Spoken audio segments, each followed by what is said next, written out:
Can we talk about the moment where you realize you don't recognize yourself anymore? Kinda like you're living a life that you can manage, but it's not actually yours. Yeah, exactly. Exactly. Mm.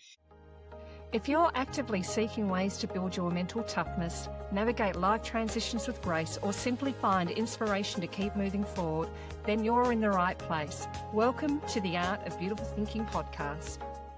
Today we're talking identity recalibration and how to come back to yourself with self-leadership, not chaos.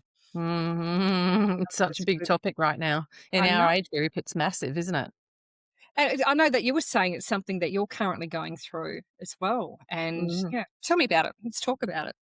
Well, I was a business owner for 15 years and ran my own show. That was where I liked to be. I liked to call the Mm. shots and be a leader. That was me, very entrepreneurial. When that business, when I divorced my ex-husband, he did whatever he could to tank my business. So that dropped Nice. off. Yeah. I think I lost 80% of my business because of the meddling of my ex-husband. So that was a real problem for me. Anyway, so then I thought to myself, what will I do? I'll go back and retrain, as we all do. And some friends got in my ear and said, "Oh, look, you're just going to have to learn to conform a little bit. Unfortunately, this is just life for most of us. You've been living a charmed existence, and now it's time for you to get back to reality. We're no longer friends." However, at the time, I thought, "Oh well, yeah, I suppose they're right." So I went to university and I started studying criminology and psychology, which I loved. Then I got offered a job to go and work with community corrections and become a probation parole officer. And the training for that's so intense that I stopped doing the degree because the training's too full Ah, on. Yeah, yeah. it's brush farm, very full on. Anyway, long story short, I had to learn to go from being a macro, large mindset person to a micro person, which was a big difference for me. I Yeah. didn't factor any of that in. And although I really enjoyed the work, ultimately, where the pathway led, and now that I've moved to Tasmania and I've tried several different things since I've been down here, and there's a different work culture here, it's been a journey for me that ultimately it left me feeling drained, exhausted, completely pissed off with everything, stuck in a hierarchy that didn't fit me, questioning everything about myself, getting anxious, having health issues, feeling like shit, going through loads of weight gain, even though I was, and the worse it got, the harder I worked. And the Ah, less I felt satisfied with what I was doing, and the more disillusioned I became, the more resentful and angry and just fucked off with my whole life, actually. Even though on the surface, I have a great husband, I have a lovely home, I have beautiful kids, you know, I've got a nice lifestyle, and I had a job that actually intellectually really fascinated and absorbed me. But it was all the other stuff that was going on around that. I just didn't suit it. But it took me 4 years to realize it. and did you feel lost in that as well? Like lost of Yeah. who you were? I Yeah. felt panicked. I felt Yeah. panicked Okay. because I thought, fucking hell, I've done all this work. Like maybe I should go back and finish that degree. But then if I go and do that, it's very limiting. It's very limiting when you do a degree in a certain field, like I can't work for community corrections. And what I find really difficult was squashing myself, but I could not come to that realization. It's taken me, and it's funny because we always say things don't happen to you, they happen for you. Yeah. Yeah. This has all been, now I can look back and see this has all been part of a journey to teach me you don't fit that. That's Yeah. not who you are. Yes, you are a good, the thing I enjoyed the most about being a probation parole officer was the coaching side of things, Yeah.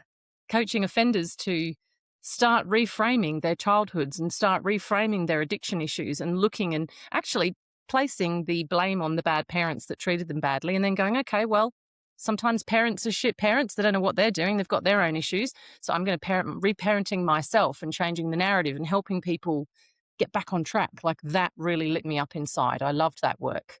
And I loved when people would go, this person, and they would say this to me, don't worry about that person. They're an idiot. They've been coming in here for 8 years. We've never changed anything about them. And I'm like, well, from what I can see, we just need to do this, this, and this, and they might be all right. And I would get those changes down here. They've, been coming in for 8 years. They don't come in anymore. And they came in Good. and thanked me and said, thank you. You sorted this paperwork out. Now I'm never going to do this offense again. Done. So, that part of it I loved. But yeah, the environment, the system, the hierarchy, the culture, these are all things that we don't consider when we are looking for work or Yeah. like going and studying and doing all these things. People people, when you're young, you just, I suppose you bust your guts, you just get along when you just do it, don't you? You accept a lot more shit. As Yep. you age, you start to ask yourself the question, well, do I see myself doing this until retirement? Mm, mm. Is this who I want to be?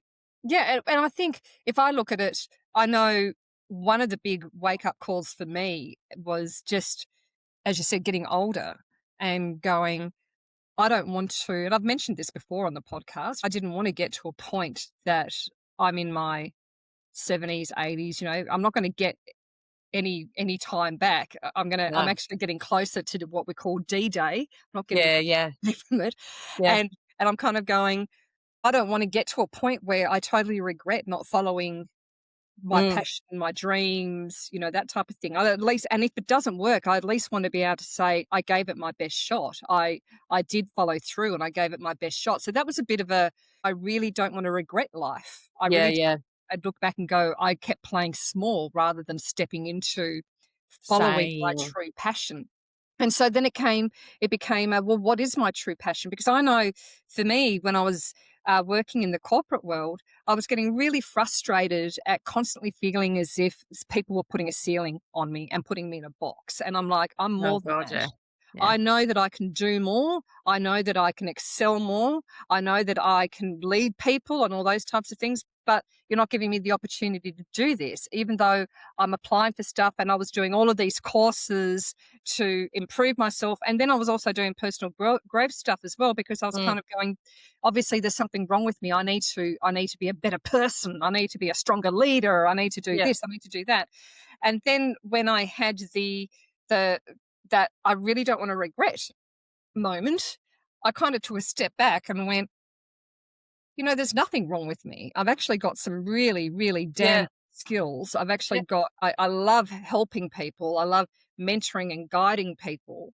Yeah. And okay, let's see what I can do to build a passion around that. And yeah, and it's interesting because we're both talking about work in this situation. It may not necessarily be work. It could be that you're in a relationship that you feel lost in. It could be anything. But for me, it Mm, was always focused around career and success. yeah, me And too. it's always been focused around that, and to be able to excel in that environment. And I kind of feel like it's the last frontier for me as well. It's the Isn't thing. that interesting? Yeah. Isn't that an interesting turn of phrase? Because I've just conquered one of my last frontiers that I never thought I would ever conquer in my life. Yep. And yeah, again, as we know, that was weight and Yeah. weight gain and stuff. And I've just conquered it and I feel great about it. But that's really interesting because I think you do get to a stage in life where you go, man, I've got the runs on the board. I've actually done quite a lot of good stuff. And then people around you sometimes can be, if you're in the wrong place, what I've noticed, if you're in the wrong place with the wrong people that don't get you, they devalue you.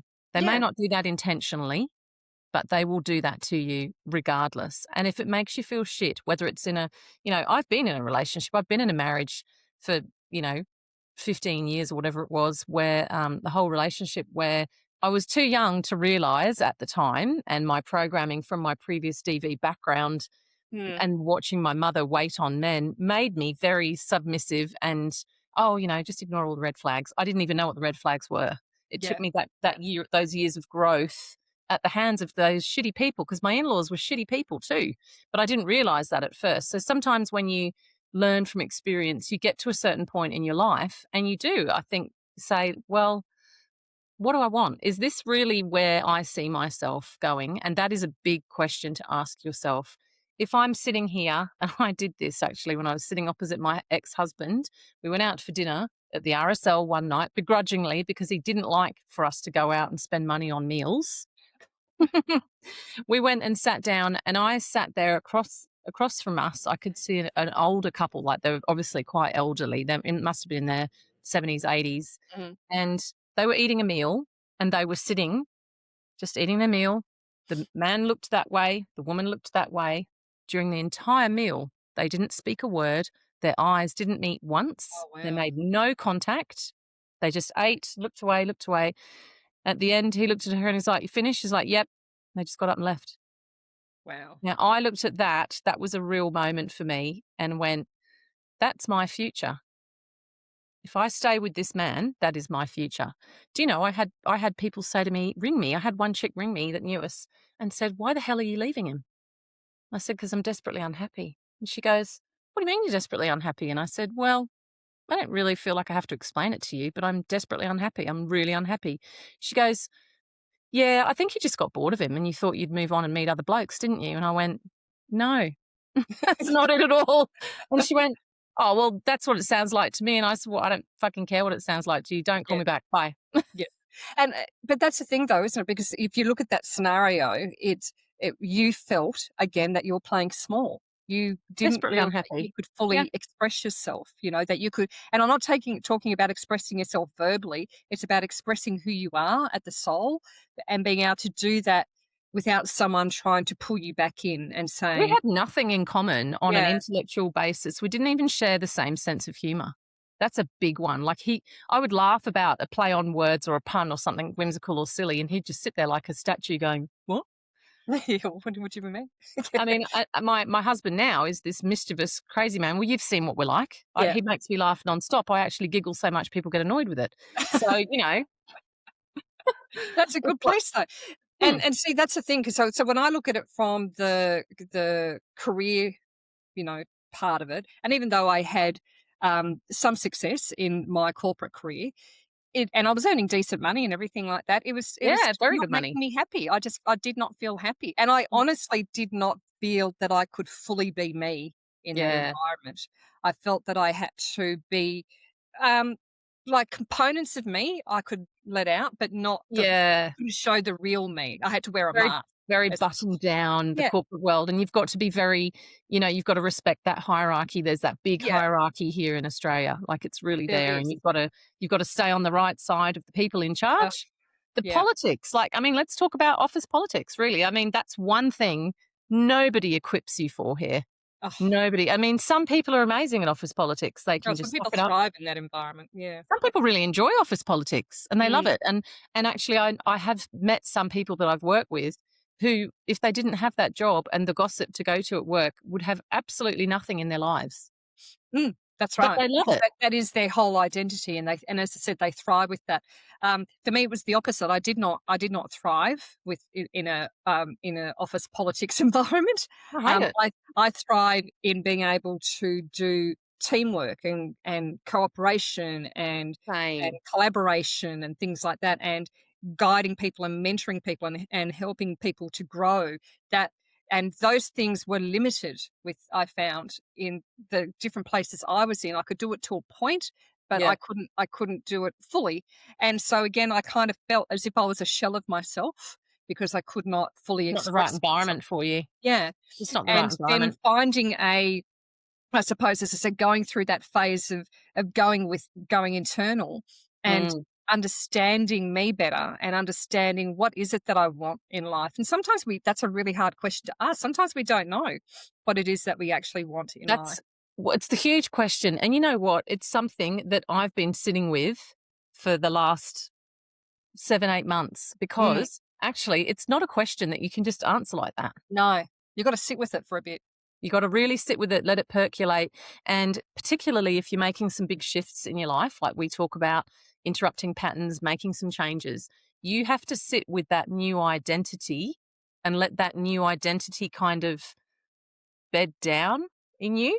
You know what I mean? Like, I'm changing my identity at the moment. I've always been fat. I'm moving on to being lean. Loving it. I'm prioritizing health as my thing now. So I've always had an interest in that and dabbled in it and things, but I've never really made it the real The front number and one. center that it Yeah. that it needs to be, quite Yeah. honestly. Because let's be honest, the older we get, the answer is exercise and a diet, isn't it? The answer is exercise and healthy food. I'm sorry, there's no magic bullet. Sorry, there's no magic bullet. I hate to break it to everyone. Yeah, there's not, No, unfortunately. doesn't Yeah. make any The difference magic what we do. actually, the magic bullet is figuring out what your values are and Yes. figuring out what you want in life. You know, that's the magic bullet. And Yeah. once you rebuild that relationship with yourself and really Yeah. get to know yourself again, Yeah. then everything externally starts to change. Well, your Uh, non-negotiables yeah. start to crystallize and clarify for you. Yeah. Well, you Mm. become clear on what you're willing to put up with and what you're not, so the boundaries come into it. Yep. You understand what you value as Yep. well.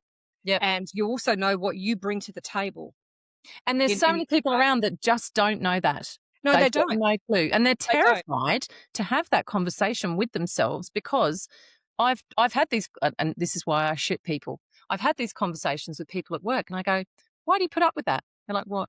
I'm like, "Why would you put up with that stuff? You know, or you've been here so many years, you must love this job." No, I don't actually. I hate it. So why are you here then? Oh well, I thought I'll just tough it out until retirement because the pay's good. Yeah, yeah. Why do you not think that you could make a change? And people look at you as if to go, "Oh, the audacity of you to think that you could change your life. How dare you? You mustn't live in the real world. You're so arrogant. Gosh, your confidence is off the charts. Where do you get that from? I think you live in a dreamland." And see, I feel sorry for people like that because Yes. they're the ones that are holding themselves back. And I honestly believe that we are here to fully express ourselves because you've got unique qualities that no Yeah, one present the way that you do. that's Yeah. right. And it's like, and that is what you're here to express and to show. And that's whether it's in a relationship, whether it's in a job, whether it's actually in your health and fitness, whether it's in your financial situation. If you look at all of the different pillars of your life, Yeah. you are meant to express yourself fully in those pillars the only Mm. way that you can.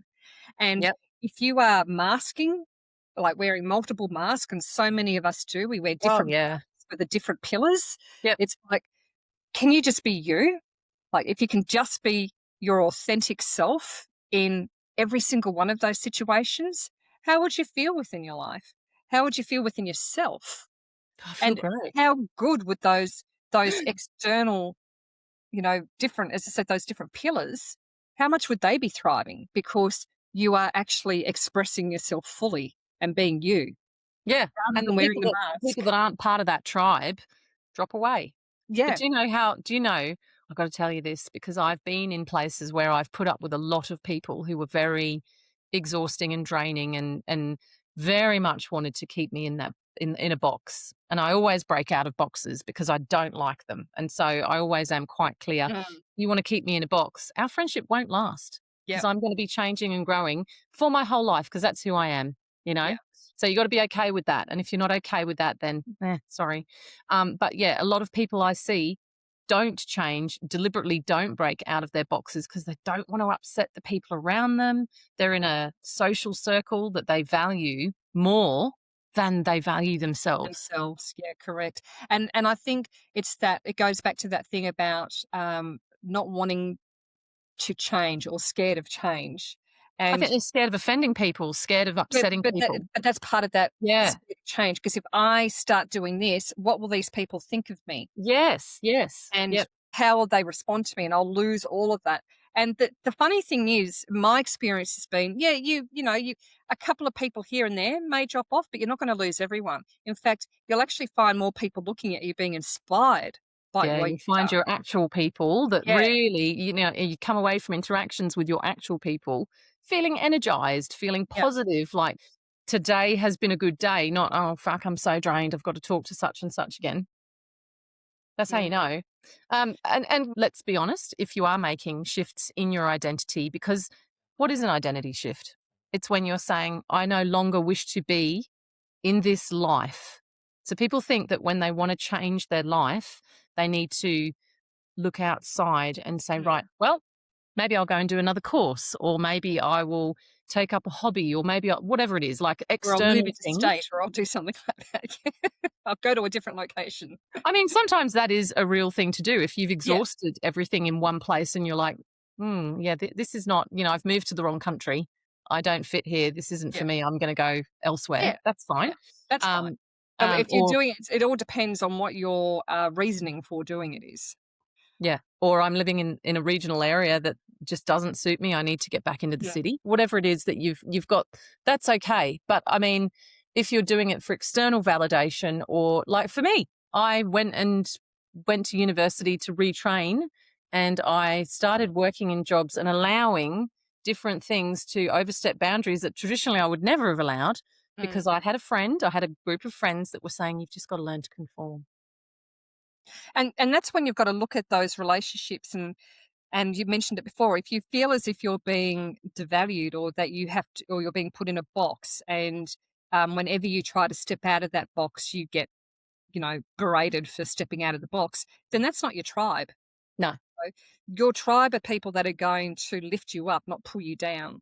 And if you Yes. find that you are mostly around people who pull you down, then I believe it's extremely important that if any of us are in that type of situation, that you change your tribe. And how do you change your tribe? You start being different within yourself. You You you start set up behaving the way boundaries. you Mm. start treating yourself the way you want to be treated, rather Yes. than Yeah. allowing yourself to be treated in a certain way. So you start Mm. leading by example, by being you and treating and having Mm. a really good relationship with you, That's and right. treating yourself with respect. And as you start doing that, you'll find that, as I said, the external things will start to adapt and change and Yeah. reflect back to you how you are treating yourself. You'll get the people that actually they'll be drawn to you. And Mm, and the other thing, and one of the things I love, I always come back to this, because we go through darkness of the soul whenever we're making a pivot or a change in our life, or whenever we're, starting a new thing. Sure, it's hard because, as Jeff said, when I said, "Oh, I'd be interested in doing pottery or something, but I'll probably fuck it up when I first start." He's like, everyone fucks up when they first start. It's totally normal. You've got to go yeah, through the fuck up stage. That's part of the growth. I think we all are sold a bit of an idea that, you make changes, and if, Kardashians might bring out a new line of clothing and they make $1 million out of it, that's great for them. They've got a whole marketing team and they can afford everything and they can do it all. You and I aren't going to do that stuff. We're going to have to go through and make the mistakes ourselves.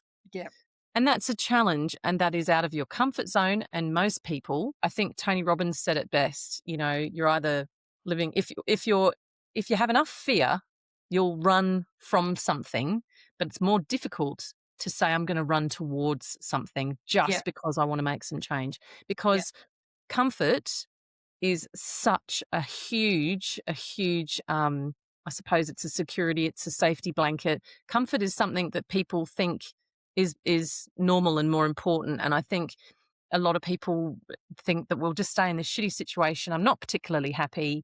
Yeah, there's things that are missing, but then they'll say things like, I've just got to accept reality. And the people around you that you think are your friends or family that are supporting you will say things like, look, got to be realistic.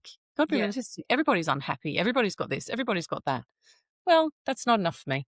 Yeah, and I agree, and I would prefer to create my own reality, thanks very much, rather than having, an external reality forced upon me. It's yeah, and that's just, I look at life, I suppose, a bit differently in that respect. And I think, going back to the Tony Robbins comment that you made, initially pain is something that you can use to actually motivate you. It won't Yeah. inspire you, but it'll motivate you to change. And if I go back to what I said earlier on about going, I don't want to get to a point that I regret not doing the things that I wanted Yeah. to in life because I'm getting older. That Yep. was pain motivating Yeah. me, Yep. feeling that pain. And then you turn that feeling of pain into going, well, what is it? When you identify what it is that you want to do, Yeah. what it is that you want to create in your life, what you That's want to actually the see hardest in your thing. life, then that becomes the inspiration. That's And right. no longer are you being you're being pushed by the pain, you're being pulled by that inspiration of Yes. what it is that you want to make manifest, what you Which is want a to create. bottomless well. That inspiration is a bottomless well. It's not It like is. motivation, which is dries up. Mm, Inspiration never quits. The hardest part, though, is, well, the first step is saying, I don't want to live like this. mm. The second and the hardest part is going, well, how do I want to live then? How Yeah. how does that work? And that goes back to, I suppose, our workbook, isn't it? The Authentic Life Blueprint workbook. We've Yep. got that mapped out. Yes. Each module builds upon the previous one for you to totally understand you. And Mm. because I think that's really important for all of us, is to rebuild that relationship with ourselves. I believe that we are all so disconnected from who we truly are. And that is why we wear the masks, Yeah. we Yeah. put the masks on. We are in careers that we may not particularly like because we're too Yeah. scared to Yep. move into a direction, thinking that, oh, well, we probably won't make any money out of it. And you can make money out of anything. You really can. Yeah. If you I are, I did exactly that years ago. yeah, I started studying to be a naturopath, and then after about 12 months, I went, "You know what? I'm never gonna make any money out of this. I love it, but I'm not doing it." but you could make money out of it, Probably. Yeah, Yeah. it's ridiculous, but And that's and an it's just example of thinking outside the box. And if Hmm. it's something that you really love doing, you'll find a way. That's the Yeah. thing. You will Yeah. absolutely find a way. And Yes. so where I'm going with that is it's really about getting rid of the masks and remembering who you are and rebuilding that relationship with yourself. And once you do that and you understand your values and you understand your strengths, and then you start to nut out, what are the things that I love in life? Because it's those things that you love in life, the things that Yeah. your spark or ignite your heart, those types Yeah. of things that you can't stop thinking about. The things that maybe that you're doing as a hobby, things that you're Mm. passionate about. Yep. They're the things that are usually your purpose in life, whatever Yeah. that may be.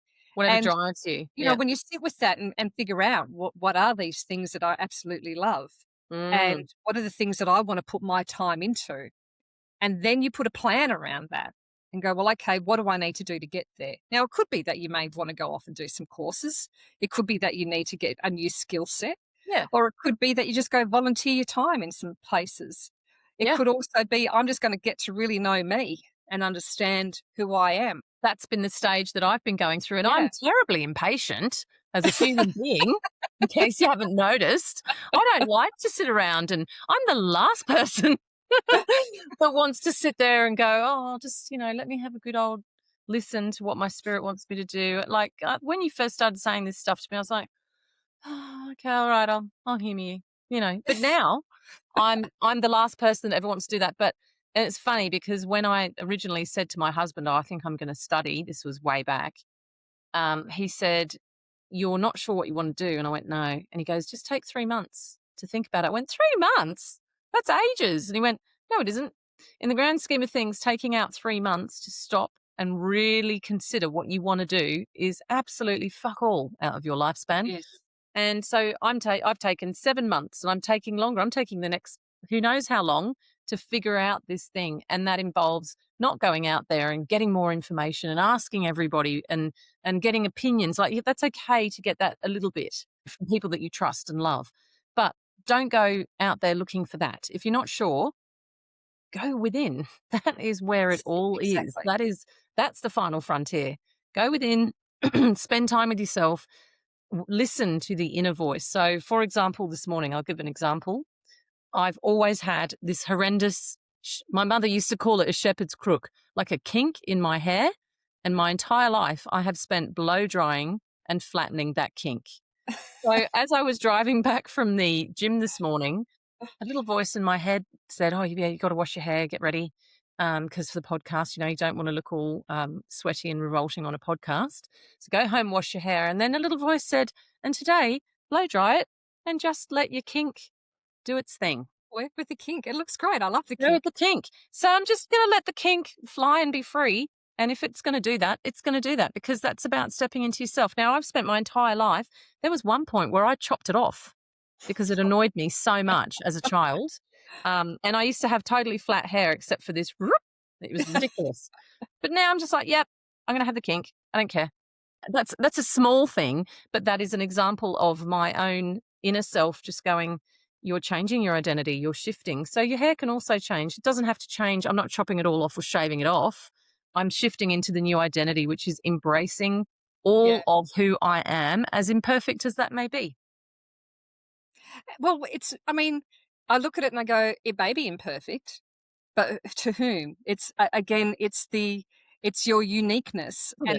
And I look at it and I go, I have a unique way of doing interior designing. I have a unique way of expressing myself. Like, I love driving cars and Yes. I've got a unique way of doing that. And I'm not saying unique that it's different than how anybody else drives. I just love doing it. And so I have my style of driving. I have the types of cars that I like. Yeah.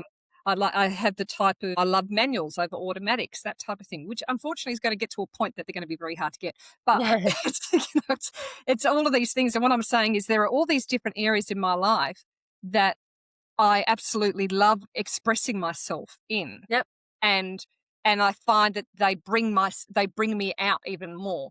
Yeah. Because the more you engage, the more you listen to that. Yeah. Yes, absolutely. And I know that when I decided to go, I've had enough of the corporate world because I'm feeling that I can't really be me. I can only be me to a point.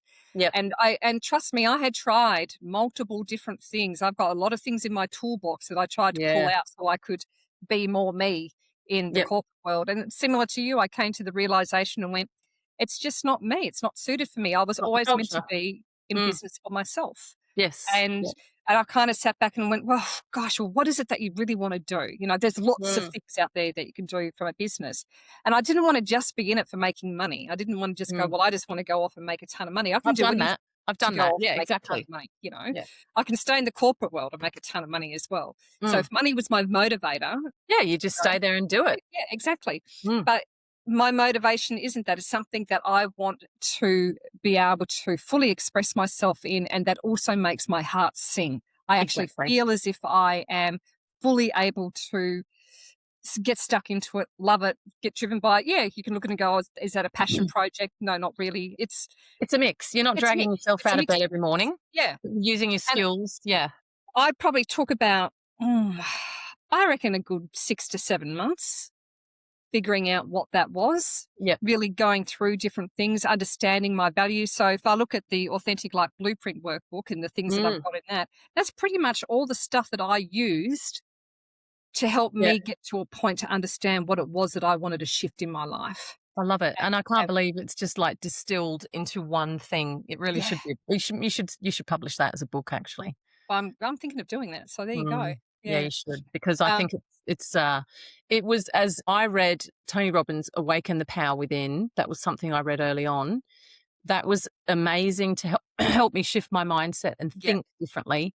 But to do the practical side of things, the actual step-by-step guide on how to move through this process, the workbook actually did more for me than that did. So that's a Oh, there compliment. you go. Thank you.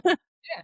So, but that's what I did. I took a period of time out to figure out what that was using Mm. those types of, Yeah. tools and steps.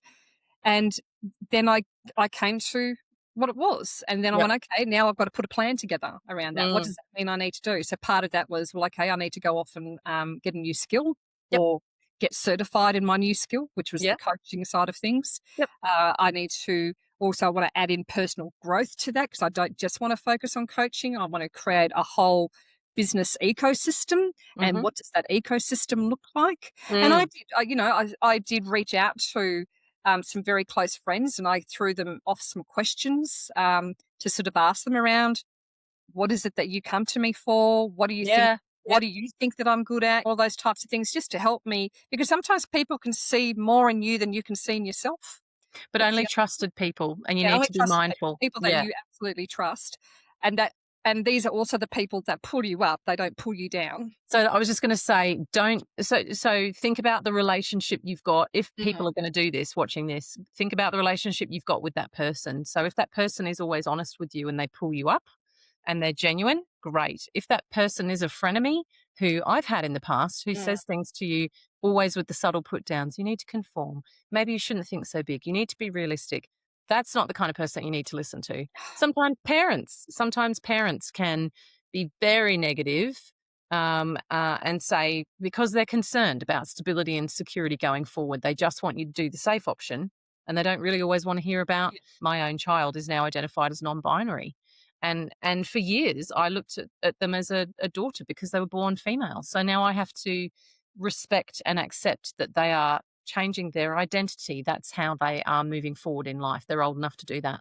Yeah. So, that's just how it goes in life. And some parents can't do that. So I think we often do trust our families to give us information, or we ask them things. It just because they're your family doesn't necessarily mean that they're going to give you good advice. No.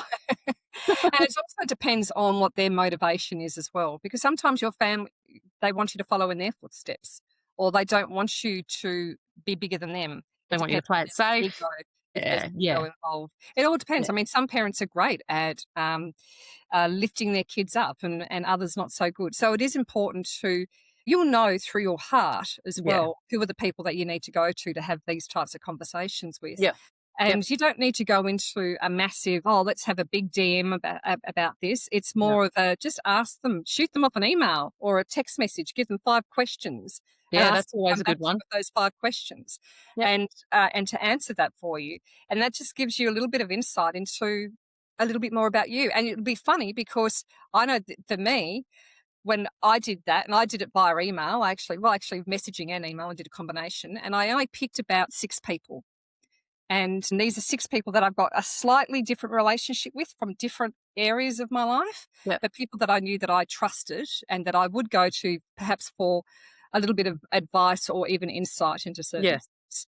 Mhm. And they all came back and told me that there was one thing that was constantly common throughout the whole lot of it, which was, I come to you for advice. Mm. Especially, one of them was, I come to you for career advice. Another one was, I come to you for advice just on life. Yeah. It was all around, someone else was about personal growth. I come to you, what I look for Yeah. is personal growth. It's all of these different things, but it was always about advice. Yeah. And that also that they trusted me when I gave advice. Yeah. Yeah. You always do come I from the gave right place. unbiased advice, Yeah. and that I would come from a place of wanting the best for them. Yeah. Yeah. Genuinely. And Mm. so that made me again realize, going, well, the coaching thing that I want to do, that was an Mm. idea.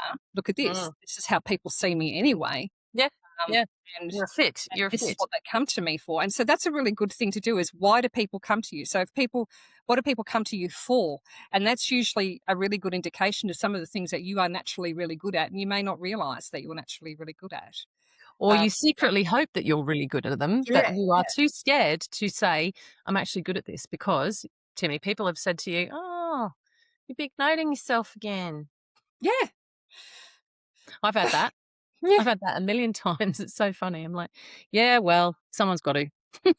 Well, I look at that too, and I go, a lot of it as well is self-worth. Do you think you're worthy enough of stepping into this new space? Because if we're trying to stay in our comfort zone a lot, it's because we don't think we're good enough to move forward in Mm. another place, and we allow Yep. our fears and doubts to creep in and prevent us. And I know for me, that was definitely playing out for a number of years in my life, where I was allowing my self-worth and my fear about the Definitely direction fear I for wanted to me. take life. Yeah. Yeah. I mean, I had a lot of fear, again, from the DV, unstable childhood. So Yeah. my adult life has always been about trying to create as much stability for myself. And then once I had children, my worst nightmare was having a broken home where my poor children were getting uprooted and moved around like I had, and not being given the stability that they deserve, so that they could incubate and grow into the human beings that they're supposed to be, not according to the drama around them, because that was an opportunity that was stolen from me when I was young. So that was a real thing for me. I had terrible fear. So I would push myself into doing things, work roles, whatever. I'd say, like, I can remember when I was running my business, there were times when I absolutely hated it. It was Yeah. successful, but I hated it. And I was just like, you know what? Just think of the money, pays the bills. It lets me stay home with my kids. I'd have guys ringing me up and going, I want to speak to the man in charge, not the stupid woman. And I'd go, well, you are speaking to him. What do you want? Why But does gender matter? yeah. I am he. What would you like to discuss? And so there was some tough times, but yeah, it wasn't my heart's purpose at all. I mean, I'd innovated something, and it was funny because when I initially started doing the rounds of the innovation stuff, I put my stuff before like a Newcastle Dragon's Den, essentially, a bunch of business people, and to get some feedback from them. And they said, yep, this is going to be a goer. And one woman said to me, she was an older lady and she was very smart. And she said, and I said, something that you don't like about it. And she went, oh, she said, you're not a mirror girl. You're not a mining mirrors girl. And I said, what do you mean? She goes, this isn't you. She said, you're certainly an innovator and you're creative. She said, but this isn't the career for you. She said, yeah, you've developed a good business, but she said, you're going to go on to do different things. And I was like, oh, no, I can't even think about that. I just got to do this, but she was very, very insightful. And I wished I'd stayed in contact with her because she was smart. There you go. Mm. There you go. See? She could read your future. She could. She was a witch, my Yeah. favorite. So yeah, but it's a funny mix of navigating forwards with, as we say, with your mind, also your heart and your soul. What do I want to do with that? I can remember when I was married to my ex-husband, I did not experience goosebumps for anything the entire time I was with him. Not once, not goosebumps for anything. You know how sometimes you get Yep. goosebumps when you're excited, or you sometimes get them Yep. when you're whatever. My body was shut down. Once I left him, I started experiencing goosebumps again for different things. And I was like, what's that? Oh, I haven't had that for 15 years. I think it's funny because when you do get goosebumps, like I know that I can, when I feel as if I'm speaking truth, you get that goosebumpy Yeah, feeling. you do. You Or do. people say, "Oh, the hairs on my back." Yeah, yep, yep. It's you just get a shiver down your spine. I mean, you can get shivers down your spine for bad reasons. It depends on the emotion behind it. But in this particular instance, whenever I was thinking about starting up the business that I'm in, Yeah, I was goosebumps. I was yeah, constantly yeah, yeah. getting really excited about it and getting Yeah, goosebumps, and yep. I still do to a point. Yeah, it's fascinating. And I suppose that's your body's way of also telling you, because your body's trying to direct you. Sometimes if your soul can't get to you through because you're not talking to you're not Yeah, building an internal relationship, it'll speak yep. to you through your body. And Yes, absolutely, yeah, absolutely. I remember getting goosebumps in and getting that rush of dopamine in probation parole when I could see a light bulb turn on. I remember one girl in particular was completely addicted to meth, and she was completely addicted to the man that she thought that she was in love with, that had pretended he was in love with her to give her meth. And she was so devastated, and she was coming in, and her nan would, she was coming in, and they would like, oh God, is this relation? And all she would ever care about during those meetings was, is our relationship ever going to go back to where it was? That's all I want. I just want him back. I just want him back.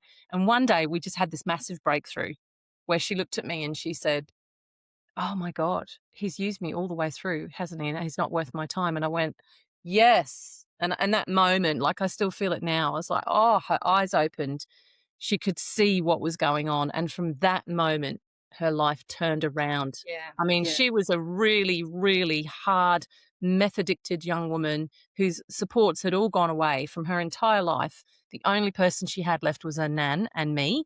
And from that moment, holy dooly, it was incredible. I mean, I'm getting goosebumps thinking about yeah, it now. But this is the power of being in alignment in the place, doing the thing that your soul is designed to do. We're all different. I yeah. was at the dentist yesterday and she said to me, I don't know how you ever worked in probation parole. I said, what do you mean? She goes, oh God, imagine hanging out with all those bloody criminals. And I said, well, it's better than picking stank off people's teeth. I couldn't do that for 5 minutes. And she goes, I love it. And I went, yes, See, horses for courses. exactly. Oh, it's amazing. And that's the thing. That's why we all have, as I said, our own unique expression. And Exactly. it's just figuring out what that is. It's Mm, it's tapping into that. So if you're feeling lost, if you're feeling as if I don't really know what I want in life, I don't really know that I feel as if I'm going around in circles and I'm wearing yeah. multiple masks and I'm not really Yep. happy. I'm feeling a bit empty. Yeah. Then it's time to go internal. It's time to work within yourself. Yeah, it's time to just pause and start figuring out what it is that you do want in life. And The scariest thing you're going to find in there is you. yeah, How scary can you be to yourself? well, I'm reading a book currently written by a psychologist. Or in fact, she's actually a doctor of psychology. And the book itself is also bringing in the spiritual aspect into her clinical work. Excuse me. And it's a pretty amazing book. And in there, she mentions that majority of her patients, and she says something like 95% of her patients, the biggest issue they have is that relationship with self. Yeah. That's where all your anxiety comes from. Anxiety Exactly. comes from not having that relationship with yourself and not being able to listen and not being able to hear, and your Yeah. brain screaming, screaming, screaming. Your heart's yelling at your brain, going, tell them, tell them, tell them, tell them. And you're going, no, no, I can't hear that. I can't hear that. Yeah. That is anxiety. Yeah. Exactly. Mm. So I welcome you to start building that relationship with yourself. I give you permission Ah, to do that. Absolute please do permission. it. Please do it. And It's the most powerful thing ever. seriously, the changes that you will feel within yourself, and it's not something. It's not going to happen overnight. It's a process. It's a thing that you go through over a period of time, and then Yeah. before you know it, you'll kind of look back and go, "Wow, when did that happen? When Like did I all of subtle, a sudden yeah, love who I am? When subtle did that happen?" effortless shifts, Yeah. because it's not about shoving your energy into something that is you're beating your head against. It's about letting it flow. And Yes. because it's coming from you, it just will happen automatically because it's a path you're Yeah. meant to be on. Unpacking things and having aha moments where you go, "Oh wow." I didn't realize that about myself, or I didn't realize that's how I was behaving in certain things. It's Yeah. amazing. And then feeling that change on a cellular level, it's, Once you get past the initial fear and you start doing it, it's actually, yeah, it's addictive, I would say. I had a bad week last week because I didn't adhere to my gym schedule, and Joe and I went out for breakfast and lunch and did a few things that we shouldn't have done calorie wise. Now, back in the day, I would have beaten myself up. Instead, I just went, right, I'm going to go and sit with myself and listen to my own mind and my own soul, which said, okay, you're tired. This was yesterday. Have a kindness day. Let's be kind to you, and just accept that you're going to have a chocolate chip cookie today because you feel yeah, like shit and you're exhausted, and you're going to flop on the couch and you're going to recover. And then by the end of the day, I was back eating my nice food again because I hadn't made a thing out of it. My heart and soul were aligned. We're looking after ourselves. We're cherishing ourselves. Smashed the gym this morning. yeah, That's how it exactly. goes. I couldn't Self-care have is so done that. important. So, And I couldn't have done that. I couldn't have done that in the past. I would have gone on a bender, beaten myself up and gone, oh, well, I've fucked it now. I'll see if I can get myself back on, and kept eating shit food and gone through that cycle. yeah. I don't even do it anymore. Yeah, I hear you. It is interesting because as you do start to work on, like I know from my own experience, um, through developing that relationship with myself more, going deeper with that, nurturing that, re- Yeah. living my truth and being Yep. true to me as well, I find that I don't want to do. I don't want to put the bad shit in my body. I'm not No, interested in it. I'm not. no. I'm not interested in alcohol. I may have a couple of drinks with friends here and there occasionally, but I'm not interested in getting shit I can't be faced. bothered. I'm It's right off like, it. yeah, it's just totally the. And same food wise, I don't Mm, like eating junk food. no, I don't like it's how it just feels in shit. my body. And so No. you start to listen to what your body wants more as well, and what you want, and how you Mm, feel, and what makes you feel good. And then the changes in your life end up happening over a period of time because they're gradual changes. It's not, and yeah. I think this is a thing that when we think of change as well, we kind of go, oh my God, it's just change like that. And then this is going to happen and I'm not ready for that. No, it's incremental. It's incremental Or changes. or a grinding discipline where we're Yeah. forcing ourselves and bullying ourselves every day. That also is unsustainable and exhausting. And that's why I love this, because it doesn't happen like that. No. So I highly recommend to you, if this is something that you want to do, if you really want to step into your own and live your life through your passions, through your truth, Yep. please start with the Authentic Life Blueprint workbook. That's Hell what yeah. it's there for. It's really there to help you rebuild that relationship with yourself and get to know you again. Yeah, exactly. And Exactly. then at the end of it, you'll also have an action plan that you'll be able to move forward with. So you don't walk away with it with just a whole lot of knowledge. You actually walk No, away with actions in place as well. So that's the link right. is below. Give that a go. And if you want to be part of our community, come and join us in school. We've got the alignment room in school. We're going to do some live sessions in there. We're actually going to hold a launching party fairly soon. So we'll have links to that below for our school room as well. So Very come exciting. join us. And you're going to get lots of insights in that space as well, and be part of a like-minded community that are going to actually value your growth as Yeah, well. Please feel free to share this with your friends and family. absolutely. And We'd like to say a huge thank you to our incredible audience for your continued support. Our mission is to ignite your spark, empowering you to be a beacon of light for others. We'd love to hear from you. So if you've got any questions that you would like answered in future episodes, or just want to share some insights, connect with us on our Facebook community page. If you're looking for additional resources, go to our website. You'll find the link below. And remember, the absolute best way to help us grow is to share this episode with your friends and family, and to subscribe to the Art of Beautiful Thinking podcast. So until next time, think beautifully and live brilliantly.